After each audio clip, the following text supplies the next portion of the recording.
కొత్తపల్లిలో Okappudu Telugu film review by allrounder star Ballem Venumadhav. Cinema నిడివి 125 నిమిషాల 42 సెకండ్లు. యూఏ 16+ అనే సెన్సార్ సర్టిఫికేట్ వచ్చింది. 18 జూలై 2025న ఈ సినిమా విడుదలైంది. అంటే నిన్న రిలీజ్ అయినటువంటి సినిమా. సో ఈ సినిమాలో కొత్తపల్లి గ్రామంలో ఏం జరిగింది, ఒక చెట్టు దగ్గర ఒక మోటార్ బైక్ ఇన్ఫీల్డ్ లాంటిది ఒక బండి, ఆ బండి దేవతగా ఎలా పూజింపబడింది, ఆ చనిపోయినటువంటి అప్పన్న దేవుడిగా ఎలా మారాడు అన్నది ఒక ఊహాజనితమైన కథని పరుచూరి ప్రవీణ ఆమెనే ప్రొడ్యూస్ చేసి, ఎవరితో ఇంకా పరుచూరి గోపాలకృష్ణ, మన పరుచూరి గోపాలకృష్ణ కాదు, యూఎస్ఏ పరుచూరి గోపాలకృష్ణ పరుచూరితో కలిసి ప్రొడ్యూస్ చేసి తనే డైరెక్షన్ చేసి దర్శకత్వం కార్డు లాస్ట్కి వేసుకుంది. ఇంటర్వెల్లో వేసే విరామం అనే కార్డు చాలా చిన్న సైజు ఉంది, ఫాంట్ కొంచెం పెంచాల్సింది విరామం, మరి ఆ స్క్రీన్కి చిన్నది అయిపోయింది. సరే, తర్వాత ఈ సినిమాలో నాగమణిగా కూడా పరుచూరి ప్రవీణ రాణించింది. ఆమె వేష భాషలన్నీ నచ్చాయి. కాకపోతే ఇందులో పోలీసుగా వేసిన ఒక అతను పూజారికి కూడా వేశాడు. ఆర్టిస్ట్ లేనట్టు పోలీసు పూజారి ఏంటో అర్థం కాలేదు. ఎందుకు ఆర్టిస్టులు దొరకలేదా, లేకుంటే ఆ వ్యక్తి నచ్చాడా? గతంలో ఎన్టీ రామారావు సినిమాలో 2-3 వేషాలు చలపతిరావు వేసేవాడు. దానవారి శురకర్ణలో ఏకంగా 5 వేషాలు వేశాడు చలపతిరావు. అయితే అది అర్థమయ్యేటట్టుగా కొంచెం ఏ రకమైన డిస్టర్బెన్స్ లేకుండా ఉండేది, ఆ గెటప్లలో అర్థమయ్యేది కాదు. కానీ ఇక్కడ చాలా వెబ్బెట్టుగా అనిపించింది. పెళ్లి కూర్చునేది ఆయనే, పోలీసు అయింది ఆయనే. డైలాగ్ కూడా అనిపించారు లాస్ట్కు, ఇది పోలీసుకు కాసేపు పూజారి చేసినట్టు కాదు అని. అట్లా ఎందుకు అంత కర్మ ఎందుకు పట్టింది? ఇంకొక ఆర్టిస్ట్ని పెట్టుకుని అయిపోయేదిగా, లేదా డబుల్ యాక్షన్ అన్నదమ్ములు అని చెప్పినా చూడడానికి బాగుండేది, కానీ మరి ఘోరంగా అనిపించింది అది. ఇక్కడ పెడితే ప్రేమ్ సాగర్ చేసిన పాత్ర, గండన్న పాత్ర ఒక గుర్తుండిపోయే పాత్ర. నాగమణిగా పరుచూరి ప్రవీణ అద్భుతంగా చేసింది యాక్టింగ్, ఆమె పర్ఫార్మెన్స్ వరకు బాగుంది. అట్లాగే మనోజ్ చంద్ర హీరోగా పూర్తి స్థాయి మార్కులు తీసుకొచ్చుకున్నాడు. అట్లాగే మోనిక హీరోయిన్గా రాణించింది. కాకపోతే ఆమెకి డ్యాన్స్ రాకపోవడంతో, నిజంగా డ్యాన్స్ రానంటే యాక్ట్ చేసింది. కానీ ఇక్కడ ఒక నల్లపిల్ల ఉషా బోనెల మొత్తం సినిమాని తన మీదకి ఎత్తుకుంది. ఎంతగా ఆకట్టుకుంటుందంటే ఆమె డ్యాన్స్ ఈజ్ కానీ అది కానీ ముఖంకి అసలు ఆమె చేసే పర్ఫార్మెన్స్కి సంబంధం లేదని మరోసారి నిరూపించింది. అద్భుతంగా యాక్ట్ చేసింది. అయితే ఇందులో నేను ఎన్నో రోజుల నుంచి ఒకటి అనుకునేవాడిని, ఆడవాళ్ళు కూర్చునేటువంటిది కూడా రేపు బహిర్భూమి కూడా కూర్చోబెడతారేమో, పైకానకు లేడీ కూర్చునే సన్నివేశం కూడా అంటే పాట్ మీద చూపించాను నేను. కళ్ళు కనికే చెల్లెలో ఏం చేస్తున్నావు నువ్వు అంటే బ్యాగ్ గుద్దగడుకున్నటువంటి సీన్లో ఉంటే కూడా ఏమంటుందంటే రొటీని అని ఒక అందమైన డైలాగ్ పెట్టాను. అక్కడ యాక్చువల్ కూర్చునేది ఏంటంటే అక్కడ పాట్ మీద కూర్చుంటుంది. అయితే ఇందులో డైరెక్ట్గా పల్లెటూళ్ళలో చెంబు పట్టుకొని దొడ్డికి పోయే సన్నివేశాన్ని యాజ్ ఇట్ ఈజ్గా తీసింది లేడీ. అది కూడా లేడీ డైరెక్టర్ తీసిన సన్నివేశం ఏంటిదంటే, ఒక చెట్టు కిందకు అడవిలో పోయి కొంచెం ఓపెన్ ప్లేస్లో అక్కడ చెట్టు కిందకు పోయి చెంబు పట్టుకున్న నీళ్ళలో చెంబు పట్టుకొని కూర్చొని లంగా లేపుకొని ఇంకో ముంగడ కనబడకుండా, ఇట్లా ఊర్లలో ఎలా కూర్చుంటారు కనబడకుండా అట్లా కూర్చొని ఎరుగుతున్న సన్నివేశం. అది ఒక లేడీ డైరెక్టర్ ఒక లేడీని డైరెక్ట్ చేసింది. ఆ సన్నివేశంలో ఇంకా జోక్ ఏంటంటే, వెనకాల మళ్ళీ ఇంకో చెట్టు కింద ఎరుగుతున్నటువంటి హీరో చూసి పప్పు బాగా తిన్నావా, బాగా వస్తుందని చెప్పి కూడా కామెంట్ చేస్తాడు. అప్పుడు లేచి ఇల్లబడుతుంది, అంత మర్యాద అవసరం లేదు కూర్చున్న అన్నట్టుగా మాట్లాడతాడు. అట్లా పరిచయమైన ఆమె రెగ్యులర్గా ఊళ్ళోనే ఉన్నటువంటి ఆమె వెంటబడి హీరోయిన్ మెప్పించడం కోసం ట్రై చేస్తాడు. ఈ హీరోయిన్ పేరు సావిత్రి, ఈ అమ్మాయి పేరు అందం అని పిలుస్తుంటారు ఈమెను. సో ఈ అందము గడ్డివాం దగ్గర రమ్మని చెప్తే హీరోయిన్ ఒకసారి వస్తా అంటుంది, ఒకసారి రానంటుంది. డ్యాన్స్ ట్రూప్ నడిపిస్తున్న హీరో ఆ డ్యాన్స్ ట్రూప్లో మగవాడికి వేషం ఎందుకు, నిజంగా ఆడవాళ్ళని తీసుకురావాలంటే ఈ అమ్మాయి రెడ్డి కూతురు, రెడ్డి అంటే ఊరు పెద్ద, ఇక్కడ రెడ్డినా నాకు గడ్డనా అని ఒక డైలాగ్ ఉంటే అది ఎడిట్ చేశారు, సెన్సార్ కట్టుబడింది అక్కడ.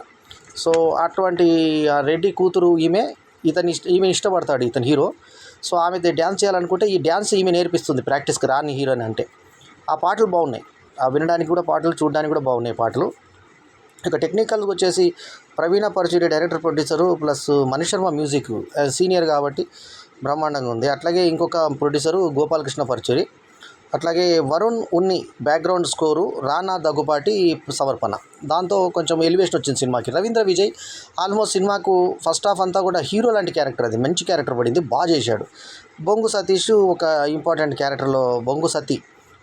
క్యారెక్టర్లో కనిపించిన ఈ సినిమాలో రవీంద్ర విజయ్ క్యారెక్టర్ నుంచి మొదలు పెడితే అతను అప్పన్న అనేటువంటి ఒక ఫైనాన్షియర్ క్యారెక్టర్ ఇందులో వేయడం జరిగింది.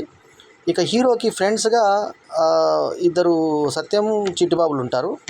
సో ఇందులో డైలాగులు కొన్ని ఆకట్టుకునే డైలాగులు ఉన్నాయి. దేవుడు అంటే నిజమా అబద్ధమా కాదు, అదొక నమ్మకం, ఆ నమ్మకాన్ని నిలబెట్టుకుంటే ఇది అన్న అది ఒకటి బాగుంది. తర్వాత లాస్ట్లో హీరోయిన్ వచ్చి నాతో మాట్లాడి కూర్చొని ఎంతో స్కూల్ గురించి అవన్నీ విశేషాలు నాతో కూర్చొని మాట్లాడింది.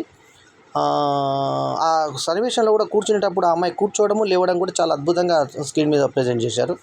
అయితే క్లోజప్లు పెట్టి ఆ డైలాగ్లో అది చాలదా ఈ బ్రతుకు బతికేయడానికి అని చెప్పి హీరో అనుకుంటాడు. సో ఇక్కడ ఏమవుతుందంటే ఈ అప్పన్న అందరినీ వేధిస్తుంటాడు వడ్డీలతోటి. ఎంతగా వేధిస్తాడంటే ఆడవాళ్ళు ఇవ్వకపోతే వాళ్ళ భర్తలు ఇవ్వకపోతే వాళ్ళ భార్యల పక్కన పోయి పడుకుంటాడు. వాళ్ళ అమ్మాయి బొద్దురు కిరుకున్న కేక్ పెడతారు, చెట్టు మీద పడుకొని ఉంటాడు. మీ డబ్బులు ఇవ్వలేదు మీరు, మళ్ళీ ఒకసారి రాకపోతే వాళ్ళతో పక్క పడుకున్నాను, ఇప్పుడు పక్కలో పడుకుంటాను అంటాడు. అంత దరిద్రుడు అనమాట. ఇంకొక ముస్లిం ఆయన దగ్గరికి వెళ్ళేసి సుఖపడాల, ఏం చేస్తావురా మీ ఇక్కడ అడిగి అంటే పెళ్ళి అయితే అక్కడ అడుగుతుంది అంటూ, నా అప్పు ముందు తీర్చు అంటే 20,000కు 40,000 తీసుకున్నా ఇంకా తీరలేదంటారని సాయిబ్ అంటే, లేదురా అయినా నువ్వు పెళ్లి చేస్తే అమ్మాయి ఏం చేస్తుంది అక్కడ చీకటి గదిలో బట్టలు నింపేసి చెమటలు కక్కుతుంది, ఆ చెమటలు ఏదో నేను కక్కించానా అంటే అసేపు చూపులు చూస్తూ అంటాడు. ఆ పిల్ల దగ్గర సుఖపడతావా నన్ను అని అడుగుతాడు. అట్లాంటి క్యారెక్టర్ అనమాట. అప్పుడు అతని దగ్గర ఒక తమ్ముళ్ళలాగా ఒక అసిస్టెంట్ లాగా ఉన్నటువంటి హీరో అక్కడికి ఎంట్రీ ఇస్తాడు. మనకు అక్కడ హీరో ఎంట్రీ చాలా నార్మల్గా అనిపిస్తుంది, రామకృష్ణ క్యారెక్టర్. ఆ తర్వాత ఇతందే ఎలివేషన్ కనబడుతుంటాడు రవీంద్ర విజయ్. అటువంటి రవీంద్ర విజయ్ హఠాత్తుగా చనిపోతాడు. ఎట్లా అంటే హార్ట్ అటాక్ ఏదో వచ్చింది చనిపోయాడు అన్నట్టు. ఆయన బైక్ రాత్రిపూట తిరుగుతూ ఉంటుంది, ఊర్లో అందరూ భయపడతారు, దయ్యమై తిరుగుతున్నాడు, అమావాస్య పూట బయట రావద్దని చాటిప్పేస్తే ఇక పరచూరి ప్రవీణకు సిగమూగి ఏం చెప్తుందంటే ఇతను దేవుడయ్యాడు, ఇతని బైక్ని పూజించాలి ఇక్కడ, ప్లస్ వీళ్ళిద్దరు పెళ్లి చేయొద్దు అని. ఎందుకంటే పెళ్లి బలవంతంగా గడ్డివాం దగ్గరకు వచ్చినటువంటి ఈమెకి ఏదో ఈపులో ఏదో పురుగు పడబోతే ఇలా తీయబోతే వాళ్ళ తండ్రి చూసి వీళ్ళిద్దరు గడ్డివాం దగ్గర పడుకున్నారు, వేసుకుంటున్నారు ఇద్దరు అని అనుకుంటాడు. ఎవరు వాళ్ళ తండ్రి, సెకండ్ హీరోయిన్ తండ్రి. అట్లా అందాలకు ఇచ్చి బలవంతంగా పెళ్లి చేస్తే ఆ బలవంతంగా నా అప్పు కూడా తీరుస్తారు కదా వీదని ఒప్పేసుకుంటుంది. ఆ 10 మంది ముందు పంచాయతీ పెట్టినప్పుడు రెడ్డిగా బెనర్జీ అద్భుతమైన పర్ఫార్మెన్స్ చూపించాడు. ఆ బెనర్జీ పెళ్ళి పంచాయతీకి ఇంకో కొన్ని 10 ఎకరాల పొలం కూడా ఇస్తానని చెప్పి పెళ్లి చేసుకోవాలని ప్రోత్సహిస్తే ఇతను రవీంద్ర విజయ్ కాపాడతాడు. ఈ అప్పన్న పాత్రధారి కాపాడి వద్దని చెప్తాడు. ఇంతలో ప్రాణం పోతుంది. ఈ పెళ్లి చేసుకోవాల్సినటువంటి పరిస్థితి ఏర్పడ్డ తర్వాత ఎంతో కష్టంగా తప్పించుకొని తిరుగుతూ ఉంటాడు హీరో. సో ఇట్లాంటి నేపథ్యంలో ఆ బైకుకు పూజలు చేస్తూ అది చేసిన తర్వాత పోలీసు వాళ్ళంతా ఇన్వెస్టిగేట్లో ఇప్పుడు ఇందాక చెప్పిన పూజారికం పోలీసు ఎవరైతే ఉంటారో ఆయన చూసి ఇది రోజు మీద ఇది జరుగుతుంది అంటే ఒక అతను అంటాడు, నేను దొడ్డి కోసం వచ్చాను కానీ వచ్చేది బంద్ అయిపోయింది. బంద్ ఇదంటే మనం మలమూత్ర విసర్జన గురించి చెకింగ్ చేయడానికి రాలేదన్న డైలాగ్ కూడా మన కామెడీగా భలే అనిపిస్తుంది. అట్లాగే ఇందాక చెప్పినట్టుగా ఎరిగే సీన్ కూడా హీరోయిన్ని సెకండ్ హీరోయిన్తో ఏరిగిపించే సన్నివేశం కూడా పెట్టినటువంటి ఈ సినిమాలో మలమూత్ర విసర్జన గురించి కూడా డైలాగ్ పెట్టారు. సరే మొత్తానికి ఏంటంటే లాస్ట్కు ఆ రెడ్డికి అహం అడ్డం వస్తుంది. దీనివల్ల మనకి ఊరికి ఇది వస్తుంది, నా ఇంపార్టెన్స్ అంతా దానికి పోతుందని. ఇంతలో అతిథి పాత్ర చేసినటువంటి బాబుమోహన్ ఎమ్మెల్యేగా ఊరికి వచ్చి ఇక్కడ దేవుడు ఇంత పని గొప్ప దేవుడు అని చెప్పి ఎంతో నమ్మకంగా చేసిన ఆ ఒక్క సన్నివేశమైనా అద్భుతంగా యాక్ట్ చేశాడు బాబుమోహన్. 2 సన్నివేశాలు కనబడతాడు. అక్కడ బయలుదేరమనడం, అక్కడికి వెళ్ళి నాకు తెలిసి 1 డే షూటింగ్ ఉండొచ్చు. చాలా అద్భుతంగా చేశాడు, చాలా అద్భుతమైన పర్ఫార్మెన్స్ ఇచ్చాడు. అయితే ఆ తర్వాత ఆ ఊరి పేరు కూడా వాటర్ పేరు కూడా అప్పన్న పేరు మీద పెడితే జీర్ణించుకోలేకపోతుంటాడు ఇతను రెడ్డి. సో ఇతను అంటాడు, మా అమ్మాయిని నువ్వు మనవరాలను ఇష్టపడ్డావు కదా, సరే చేసుకో, కాకపోతే ఏంటంటే అప్పన్నను దేవుడు కాకుండా ఇక్కడ తీసేసేయాలంటే సత్యం రాజేష్ ఓనర్ అయ్యుండి ఆ ప్లేస్ నేను ఓనర్ని అది తీసేయాలని డామ్ డూమ్ అని ఎగురితే ఆ నెత్తికి గంట తగిలిన తర్వాత అతనికి అన్ని శుభవార్తలు వింటాడు. ఒకటేమో అతని పొలంలో మైన్స్ పడుతుంది, రెండోదేమో ఆయన భార్య కడుపుతోటి ఉంటుంది, అప్పటిదాకా పిల్లలు లేరు ఆయనకి. సో అతను కూడా నమ్మేసి వెళ్ళిపోతాడు. ఇంకా ఈ బైక్ని ఎట్లయినా ఇరగొట్టేద్దామని చెప్పేసి రైల్వే ట్రాక్లో పడితే అది రివర్స్లో పడి మళ్ళీ ఆ స్ప్రింగ్ ఒకటి చూపించారు మనకు, అందుకు టెక్నికల్గా స్ప్రింగ్ బాగాలేదని, ఆ స్ప్రింగ్ వల్ల ఎగిరిందని ఒక మనకు లాజిక్ కూడా చూపించాడు డైరెక్టర్ పరచూరి ప్రవీణ. సో అట్లాగా ఎరిగే సన్నివేశమే కాకుండా ఎరుకైన సన్నివేశాలు కూడా కూర్చి మంచి సన్నివేశాలని పరచూరి ప్రవీణ అద్భుతంగా చేసి అట్లా హీరోయిన్ తల్లి అంటే సెకండ్ హీరోయిన్ తల్లి ఈమె జుట్లు కొట్టుకునేది, చెంపల మీద వేసుకొని దెబ్బలు కొట్టుకునే సన్నివేశం కూడా అద్భుతంగా చేసింది పరచూరి ప్రవీణ. యాక్ట్ చేసింది కూడా, అందులో దెబ్బలు కూడా తిన్నది ఆమె, అందులో బాగా చేసింది.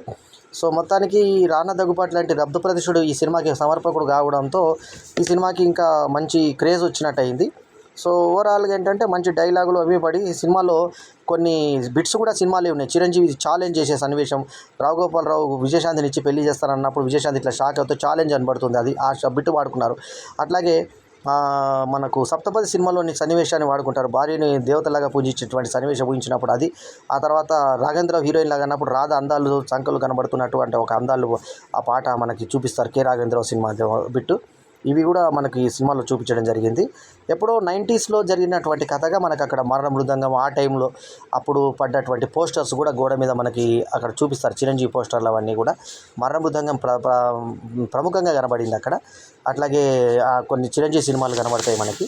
సో మొత్తానికి ఏంటంటే ఆ ఊర్లో ఆ టైంలో ఏం జరిగింది, ఆ తర్వాత మొత్తానికి రెడ్డి ఏం చేస్తారంటే అప్పన్నను ఇక్కడ నుంచి తీసేస్తే నీకు నా మనమరాల్ని ఇస్తానంటాడు. ఇంతలో అతను తనను తాను కాపాడుకోమని చెప్పేసి చేస్తే అది రివర్స్గా నిజంగానే కాపాడబడి ఆ బైక్ కింద పడేసరికి హార్ట్ అటాక్తో చనిపోతాడు. ఆ తర్వాత ఇతను ఈమెనే పెళ్లి చేసుకున్నాడు, ప్రేమించిన ఆమెనే పెళ్లి చేసుకున్నాడు, అందాన్ని పెళ్లి చేసుకోలేదని చెప్పేసి చేయడం. అందంగా చేసిన ఆమె అద్భుతంగా యాక్ట్ చేసింది. అక్కడికి మోమాట పడకుండా ఈవెన్ ఎరగడానికి కూడా కూర్చొని అంటే కనబడకపోయినా లంగాతో కూర్చునేటువంటి సన్నివేశంలో ఆమె యాక్ట్ చేసి అద్భుతమైన పర్ఫార్మెన్స్ని ఆమె ఇవ్వడం జరిగింది. ఫస్ట్ మార్కులు ఏమంటే పర్ఫార్మెన్స్, డ్యాన్స్ కానీ అంతా ఉషా బొన్నెలా అద్భుతంగా యాక్ట్ చేసింది. ఆమె తర్వాత మనకు ఈ బెనర్జీ చాలా హుందా నటనగా కనబరిచాడు. ఆ తర్వాత రవీంద్ర విజయ్ అప్పన్న పాత్రలో ప్రాణప్రతిష్ఠ చేశాడు. అట్లాగే మనోజ్ చంద్ర హీరోగా చాలా అద్భుతంగా చేశాడు. వీళ్ళు మనోజ్ చంద్ర, మోనికా, ఉషా బొనేల ముగ్గురు కూడా ఫస్ట్ ఫీచర్స్ వీళ్ళ అంటే తెరంగేట్రం చేసిన సినిమాలు. సో వాళ్ళ ఆరంగేట్రంతో మణి శర్మ లాంటి పెద్ద మ్యూజిక్ డైరెక్టర్. నాకు కూడా ఫస్ట్ పిక్చర్ ప్రియదర్శినికి మణి శర్మనే మ్యూజిక్ సెంటిమెంటల్గా. ఆ సినిమాలో ప్రియదర్శన్ సినిమా ద్వారా సత్యం రాజేష్, నేను, ఆ తర్వాత నిఖిల్, ఇప్పుడు కార్తికేయ హీరో, ఆ నిఖిల్ ముగ్గురం కూడా ఆ సినిమా ద్వారానే నటులుగా పరిచయం కావడం ఒక విశేషం. మణి శర్మని ఆ మ్యూజిక్ కూడా వీళ్ళకు కూడా సెంటిమెంట్గా మణి శర్మనే ఉండడం. రీసెంట్గా ఆయనతో మాట్లాడాను. ఆయన ఉత్తమ పాట యోగా పాట మా కావురు అశోక్ కుమార్ అని మా తమ్ముడు లాంటి వ్యక్తి, ఆయన యోగా పాట ఆంధ్రప్రదేశ్ ప్రభుత్వాన్ని చేసినప్పుడు మణి శర్మ మ్యూజిక్ అనంత శ్రీరామ్ పాట రాయడం, ఆ దాని తర్వాత అనురాగ్ కుల్కర్ని పాట పాడడంతో ఆ పాటకి నేను ఉత్తమ పాట ఇస్తున్నప్పుడు మణి శర్మను ఇన్వైట్ చేయడానికి రేపు జూలై 20 నా బర్త్డేకి ఇన్వైట్ చేయడానికి చేసినప్పుడు మణి శర్మతో మాట్లాడడం జరిగింది. ఆ మణి శర్మ ఈ సినిమాకి అద్భుతమైన మ్యూజిక్ ఒకప్పుడు పెద్ద పెద్ద సినిమాలకు ఇచ్చి రామ చిలకమ్మ లాంటి పాటలకు మ్యూజిక్ చేసిన మణి శర్మ, చూడాలి లాంటి పెద్ద పెద్ద చిరంజీవి సినిమాలు అన్నిటికీ అందాల ఆడబొమ్మ లాంటి పాటలు ఇచ్చిన మణి శర్మ మ్యూజిక్ ఈ సినిమాకు ప్లస్ పాయింట్ అయింది. సో ఈ సినిమాకి అది యాడెడ్ అడ్వాంటేజ్. కొత్తపల్లిలో ఒకప్పుడు ఎలా ఇచ్చారంటే కొత్తపల్లిలో ముందు చూపించి ఒకప్పుడు తర్వాత చూపించడం ఒక వెరైటీ. సో ఓవరాల్గా పరుచూరి ప్రవీణ డైరెక్టర్గా సక్సెస్ అయ్యింది.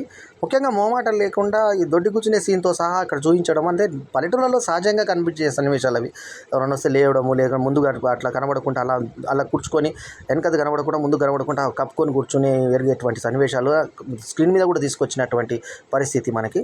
సో ఓవరాల్గా ఏంటంటే రవీంద్ర విజయ్ని ఆ దేవునికి ఏ రకంగా చేశారో అది ఆ తర్వాత మంటల్లో కాలిపోయినట్టు అయ్యి మళ్ళీ ఏ రకంగా మన ట్యాంక్ పేలిపోయింది. ఆ తర్వాత అది ఒక అనుకోని నమ్మకమే నిజమైపోతుంది. అప్పన దేవుడిగా బైక్ ఇదైపోతే టీవీ వాళ్ళు ఇంటర్వ్యూ చేసుకుంటే వీళ్ళు అనుకుంటున్నారంటే నీకు నమ్మకం లేదా, అయితే ప్రూవ్ చేయని చెప్పేసి ఎవడో మూల ఉన్న వాడు కూడా లేచి నిలబడతాడు, అతని రోగస్తుడు కూడా లేచి నిలబడతాడు. సో అట్లా అందరూ ఆశ్చర్యపోతూనే ఉంటారు. లాస్ట్కు తీవ్రాకరికి తన ప్రియురాలను వదిలిపెట్టేసి ఇంక వద్దులే నేను ఈమెనే పద్దునే చేసుకుంటే ఈమెనే అందాన్నే చేసుకుంటానని చెప్పి హీరో ఫిక్స్ అయిన తర్వాత ఈ పంచాయతీ పెట్టేసి ఎవరైతే రెడ్డి ఉన్నాడో అతను గన్ను తీసుకొచ్చి ఆ పెద్ద బందూకు లాంటిది తీసుకొచ్చేసి ఇంకా నేను ఇది బైక్ని పడగొట్టేస్తాను, నేను రైలు కాడ ఎరగొట్టేస్తానని చెప్పి రైల్లో ఎగిరిపడి అది సైడ్కి రావడంతో ఇంకా హార్ట్ అటాక్ అయి పడిపోతాడు. ఆ తర్వాత ఈమెనే పెళ్లి చేసుకున్నాడు, పిల్లలు అన్నాడు. మళ్ళీ చిట్టిబాబు ఫ్రెండ్స్ వాళ్ళు వచ్చారు, వాళ్ళతోటి ఆ పిల్లల్ని ఎత్తుకొని చక్కగా ఉన్నారు, వాళ్ళ మంచి కాపురం చేసుకుంటున్నారు, హ్యాపీగా ఉన్నారు అన్నది ఎండింగ్తో మనకి ఈ సినిమాను ఎండ్ చేశారు కొత్తపల్లిలో. ఒకప్పుడు ఈ సినిమాకి నేను ఇస్తున్నటువంటి రివ్యూ రేటింగ్ 4/5. ఒక మంచి కథతో మంచి సినిమా తీసినప్పుడు బాగుంటుందని చెప్పి మరోసారి నిరూపించినటువంటి సినిమా కొత్తపల్లిలో ఒకప్పుడు ఖచ్చితంగా చూడవలసిన సినిమా. ఇది చూడండి అని చెప్పి నేను రికమెండ్ చేస్తున్నాను. ఎల్లప్పుడూ మీ ఆదరాభిమానాలను ఆశించే మీ ఆల్రౌండర్ స్టార్ బల్లెం వేణుమాధవ్. ఈ రివ్యూ కనుక మీకు నచ్చితే షేర్ చేయండి, కమెంట్ చేయండి, మా ఛానల్కి తప్పకుండా సబ్స్క్రైబ్ చేయండి. మీ బల్లెం వేణుమాధవ్. నమస్తే, జై హింద్.